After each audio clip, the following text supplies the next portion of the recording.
ज़कात के हवाले से आपके सामने ज़िक्र किया था, ज़कात की शराइत आपके सामने ज़िक्र की थी कि ज़कात किस पर लाजिम है। तो 10 शराइत जिस शख्स में जमा होंगी उस पर ज़कात लाजिम है। उनमें से कौन कौन सी शर्तें आपके सामने ज़िक्र की? मुसलमान होना, आकिल होना, बालिग होना, आज़ाद होना, माल बक़द्रे निसाब उसकी मिल्क में होना, पूरे तौर पर उस पर काबिज़ भी होना, और निसाब का देन से कर्ज से फारिग होना। इसी तरह 1 साल का पूरा गुजर जाना, इस्लामी साल का गुजर जाना, और माल का नामी होना।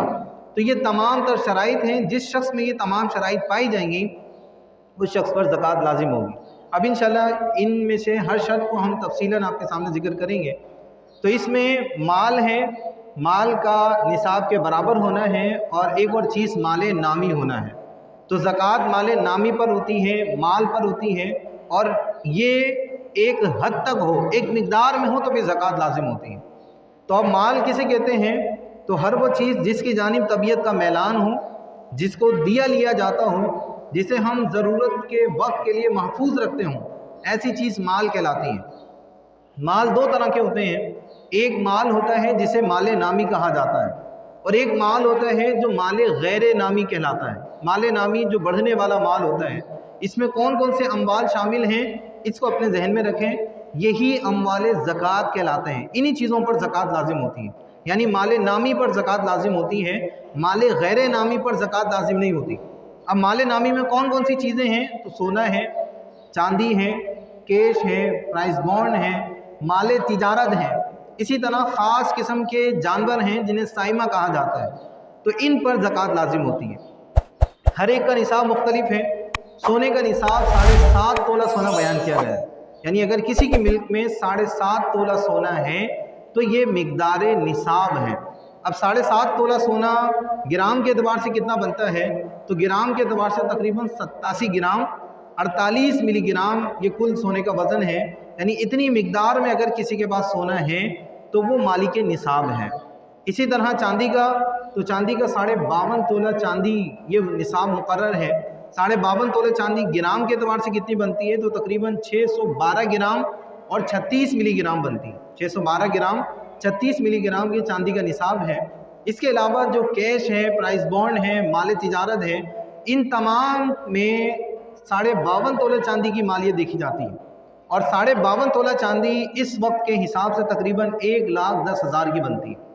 तो अगर किसी के पास 1,10,000 का माल तिजारत है, उसके पास इतना कैश है, उसके पास इतना प्राइस बॉन्ड रखे हैं, या फिर चांदी इतनी मिकदार में रखी है, या फिर 7.5 तोला सोना है, तो जिनके पास ये मालियत का माल मौजूद है, इतनी मालियत है, इतना सामान है, इतना माल नामी उनके पास मौजूद है, तो वो मालिक निसाब है, वो मालिक निसाब हैं। अब दीगर जब शराइत पाई जाएंगी तो फिर उन पर ज़कात लाजिम होगी। लेकिन बाद ऐसे भी लोग होते हैं जिनके पास 7.5 तोला सोना पूरा नहीं होता, 52.5 तोला चांदी पूरी नहीं होती, ना इतना कैश होता है, ना माल तिजारत होता है, लेकिन कुछ सोना होता है, कुछ चांदी होती है, कुछ प्राइस बॉन्ड हैं, कुछ माल तिजारत हैं, तो थोड़ा थोड़ा सब हैं। तो ऐसी सूरत में तमाम अम्वाल का हिसाब किया जाएगा। अगर तमाम माल को जमा करने के बाद उनकी मालियत 52.5 तोला चांदी की मालियत को पहुंचती है, जो आज के हिसाब से 1,10,000 तकरीबन बनता है, तो तकरीबन इतनी मालियत का अगर किसी के पास माल नामी मौजूद है तो वो मालिक निसाब है, और फिर उसमें दीगर शराइत को देखते हुए उस पर ज़कात लाजिम होगी। तो जिसके पास माल नामी मौजूद है तो वो मालिक निसाब है, और निसाब के बराबर उसके पास मौजूद है। दूसरा है माल गैर नामी, जो इन अम्वाल के अलावा माल हैं, यानी जो सोना नहीं है, चांदी में नहीं आता है, कैश में नहीं आता है, प्राइस बॉन्ड नहीं है, माल तिजारत नहीं है, वैसे ही घर में जो एक्स्ट्रा सामान रखा हुआ है वो माल नामी नहीं है, वो माल गैर नामी है।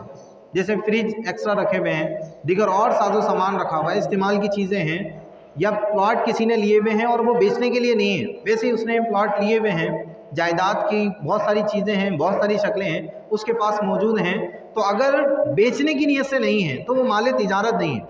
जब वो माल तिजारत नहीं है तो माल नामी नहीं है। तो जो माल गैर नामी है उस पर ज़कात लाजिम नहीं होती, लेकिन उसका निसाब भी बनता है। उसका निसाब भी 52.5 तोला चांदी की मालियत है। यानी अगर किसी के पास गैर नामी माल गैर नामी 52.5 तोला चांदी की मालियत का हो तो वो मालिक निसाब कहलाता है।